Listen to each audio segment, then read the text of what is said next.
নমস্কার বন্ধুরা, ঝর্ণাস kitchen and blogs lifestyle চ্যানেলে আপনাদের সবাইকে ওয়েলকাম। আজ আমি কাতলা মাছের সুস্বাদু ঝোলের রেসিপি আপনাদেরকে বানিয়ে দেখাবো।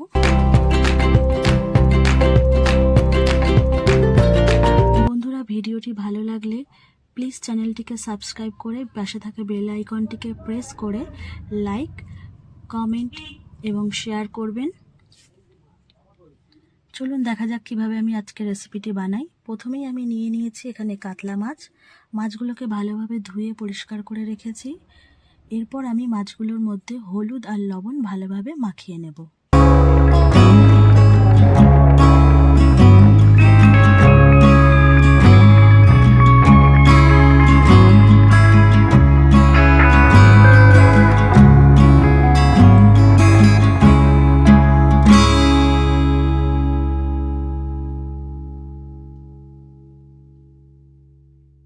মাছগুলোর মধ্যে ভালোভাবে লবণ আর হলুদ মাখানো হয়ে গেছে।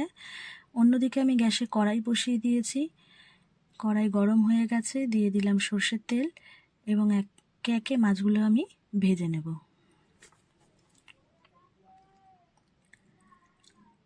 দেখুন বন্ধুরা, মাছগুলো খুব ভালোভাবে লাল করে আমি ভেজে নিয়েছি।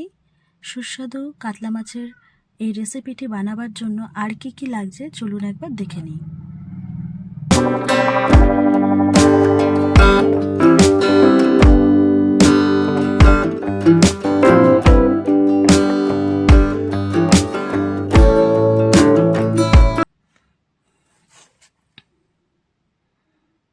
ফোড়নের জন্য আমি দিয়ে দিলাম সাদা জিরে আর পেঁয়াজ কুচানোগুলো দিয়ে দিলাম। পেঁয়াজগুলো হালকা ভাজা হয়ে গেলে দিয়ে দেবো কেটে রাখা টমেটো।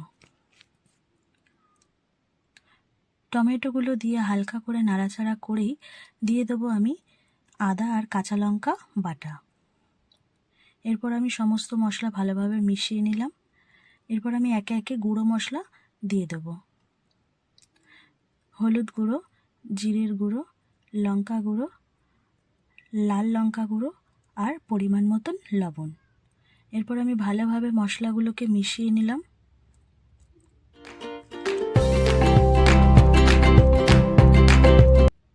মশলাগুলোকে ভালোভাবে কষিয়ে নেব। দেখুন বন্ধুরা, মশলাটা খুব ভালোভাবে কষানো হচ্ছে। এরপর আমি এই মশলার মধ্যে দিয়ে দিলাম আগে থেকে ভেজে রাখা আলুগুলো দিয়ে আবারও ভালোভাবে আমি মশলার সাথে মিশিয়ে নিলাম। এরপর আমি দিয়ে দিলাম জল। যেহেতু মাছের ঝোল তাই জলের পরিমাণটা একটু বেশি। জল দিয়ে আমি ঢেকে রেখেছিলাম 10 মিনিট হালকা আছে। এরপর আমি দিয়ে দিলাম একে একে ভেজে রাখা মাছগুলো আর দিয়ে দিলাম ধনেপাতা কুচানো।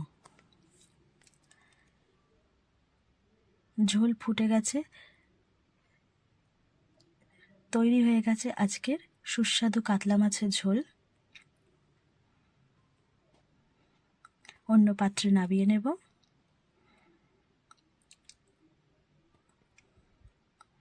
দেখুন বন্ধুরা, আজকের আমার এই সুস্বাদু কাতলা মাছের ঝোল একেবারে রেডি। গরম ভাতে পরিবেশন করুন কাতলা মাছের সুস্বাদু রেসিপি। ভিডিওটি ভালো লাগলে প্লিজ কমেন্ট করে জানাবেন। Thank you for watching my video.